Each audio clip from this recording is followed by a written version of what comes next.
Alright, Ma'am sa Sat, Ivy bistado Ridge. na kung bakit nag-iingay si Senator Alan. Huwag kang demanding, Alan. Okay. Ako, patapos na to. Ay, Maricel and Mirna Enriquez. And Daisy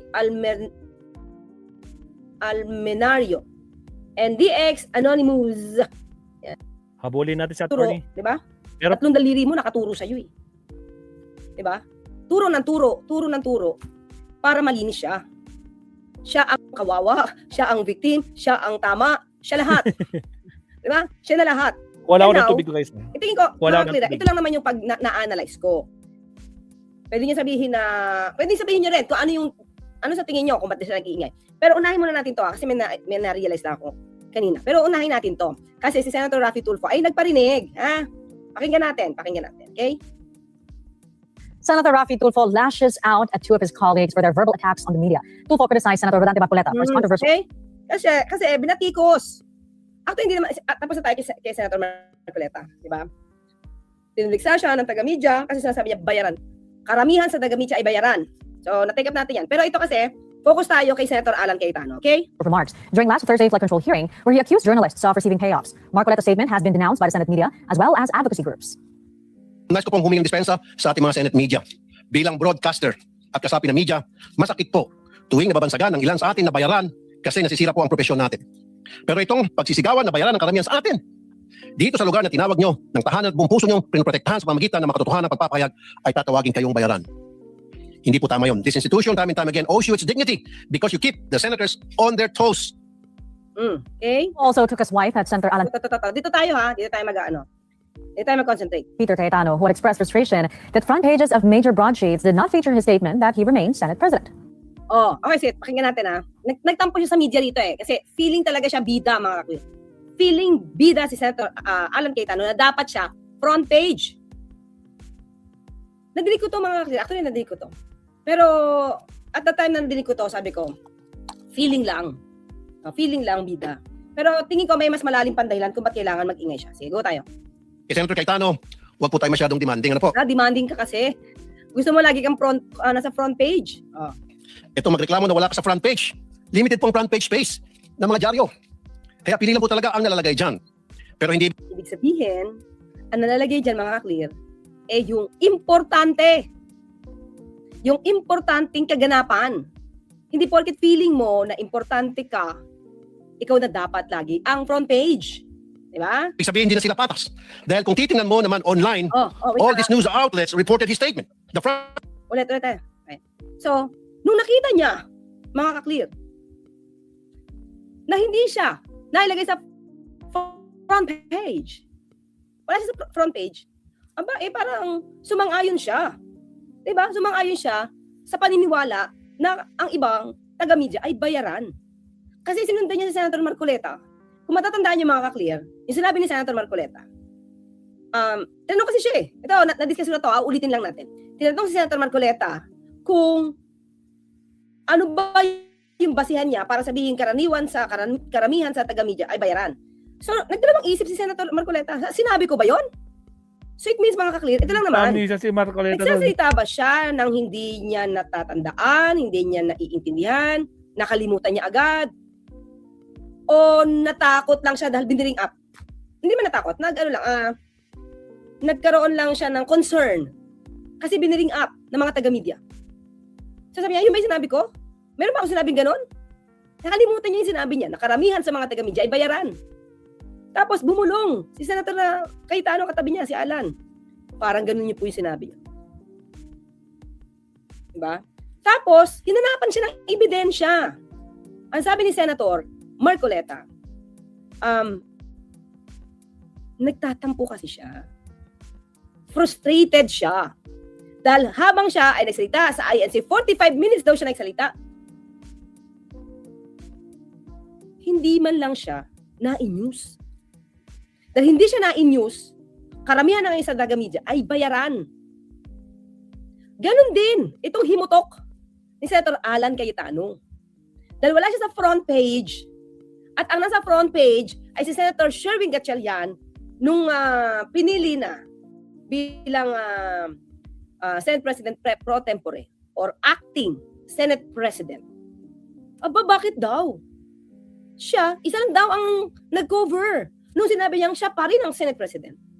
So, ganun din daw ang pakiramdam. Kaya nasasabihan, nabayaran. Kasi wala siya sa front page. So, tuloy tayo. Kaya pili lang po talaga ang nalalagay dyan.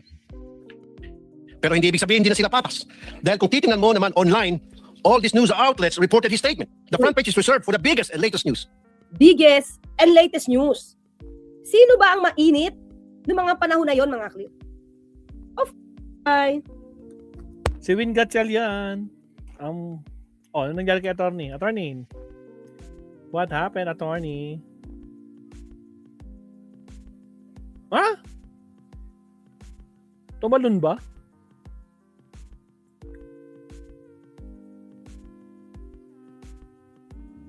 Yan ang nasabi niya ng gugulo. Samantalang kung iisa-isahin mo, mga clear, from the time na siya ang naging Senate President, gumulo ang Senado. Tapos ituturo niya sa Malacanang. Eh, sabi nga natin, kung nakikialam ang Malacanang, baka ni isang boto, siguro baka ang boboto lang sa'yo, ikaw sa kakapatid mo. Hindi kasi nakikialam ang Malacanang. Sinasabi niya lang yan kasi gusto niya, mga ka-clear, kasi nakikita ng taong bayan kung anong ginagawa niya sa Senado makasarili Agree, attorney. Alam nyo, kaya niya to ginagawa, nagtuturo sa Malacanang at lumalabas na puppet ang mga kapwa niya senador. Kung tingnan niyo kung paano mag-ad hominem sa kanyang mga kapwa senador, siya lang ang umangat, siya lang ang mabuhay, siya lang ang maging bida, siya lang ang maging magaling. Siya lang ang Siraan katotohanan. niya lahat ang mga senador na hindi niya kakampi. Tapos, palalabasin niya sa taong bayan, nasa yung biktima. Tapos, lahat ng kumakalaban sa kanya, masama, Agree. puppet, walang utak, robot. Para yung gusot, sa putukan, ito kinakalimutan niya na to, mga kaklir. Yung putukan na inutos niya, or sinang-ayunan niya, diba? Kitang-kita sa video yan. Yung pagpapatakas or pagpapakawala, pagpapalabas kay Senator Bato, nawawala sa issue. Tingin niyo, mga kaklir. Kung lahat ng itong gulo, pati magbo-boycott niya, ano yan? Intervention ng Pangulo na mag-boycott ka? Decision ba ng Pangulo na mag-boycott kayo? Lahat ng gulo sa Senado, Kasalanan ni nagawa BBM. niya. Kasalanan ni BBM, attorney. Utos niya. Bakit niya utos yung pagpapatakas o pagpapalabas kay Senator Bato de la Rosa? Sino nagsabi yan? Senator Robin Padilla. Ano sabi niya? Sinabi ng Senate President, wala naman daw warrant, walang valid warrant. Kaya libre. O di ba? Sinang-ayunan niya. Protective custody kayo, yung pala papakawalan nyo din. Kasi ang word of honor, well, anyway, Meron he's ba? not known for that. Meron ba? Word of honor, tapos may honor God. Word of honor, parang nakalimutan niya yung salitang word of honor. Diyos ko, Diba? Well, anyway, hindi. mga kakli, yun lang ang aking basa dito. Kaya kailangan niya mag-ingay para sumabay sa news. Gusto niya lagi siya sa front page, gusto niya lagi siya sa news. Ay, yun naman ang sabi ni Senator Trillanes, di ba? Pag wala masyadong issue sa Senado, di yan pumapasok.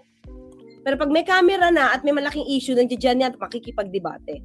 Kaya nga siyang pinakamataas sa listahan, siyang pinaka-top sa listahan ng absinero. Naungusan na lang siya ni Senator Bato kasi nagtatago Pero ang number 1 absinero, mga kaklir, huwag niyong kalimutan, si Senator Alan Cayetano. Ay, really? Diba? Pag may camera, sabi ni Senator Trillanes, pabida. Okay, mga kaklir, yun lang. Maraming salamat, Nelson Cupina sa sticker, and K. Byrne, 12. Hypocrisy speaks for itself. Thank you so much. So mga kaklir, paano? Mami Ida Masukat, Auntie Amitis Bayama. Salamat, attorney. Yun. So, bistado na. Bistado na. O, dalawin nga natin si Juan. Last na to, Sir Leonardo. Last.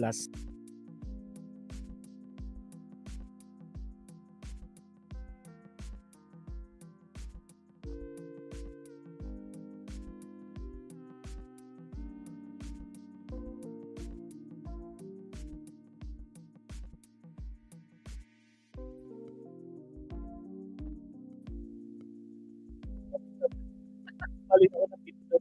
Nag-exit ako sa stream niya. Just na yung YouTube niya for me. Oo naman. O siya, topic tayo. Punta natin si Senator. May countdown muna pala para maganda. Here we go. Where are you?